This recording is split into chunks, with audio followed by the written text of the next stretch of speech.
أنا اسمي عبئيلة جوز المرحومة، وتبعوها مني هذه تبعوها طاحت عليها الحديدة ويجمعوا عليها طموا عليها الباب ويجمعوا عليهم الرجال بالنساء وتلقوها كامل طموا عليها مع الطاحات. انا ملي كنود وصلوطو او شويه طلعوا امسيتون وهبطوا قال لي واحده من الدار واحده منها مقطعه في يدها قال لي طلعتها هذا عمي القمي هذا كان سبحان الله عمرك تشوف هذا انا معذور واخني تلحق بمراتي كتجيب لي الطرد الخبز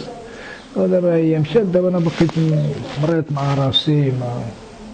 ما كنتحرك ما كنمشي فاهم انا ما خدام هادي انا ما خدام ما رد السقيمه المراه اللي كتجيب طرد الخبز هيدا العظيم خلاص عمي خصني ناخذ شتيته. انا اختي هذا الباسول هيشو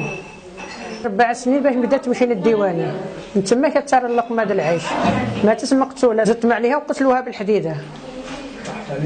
الحديده طاحت عليها وقتلات كتبقى داخله برا هي تقريبا الحديده والرجال قبل تدخل عنقه وديك الحديده هنا في القتله وجهها وفتت لها راسها مفتت. حنا نطلبوا من المسؤولين يعطونا الحق اختنا ماتت مقتوله على اللقمه د العيش.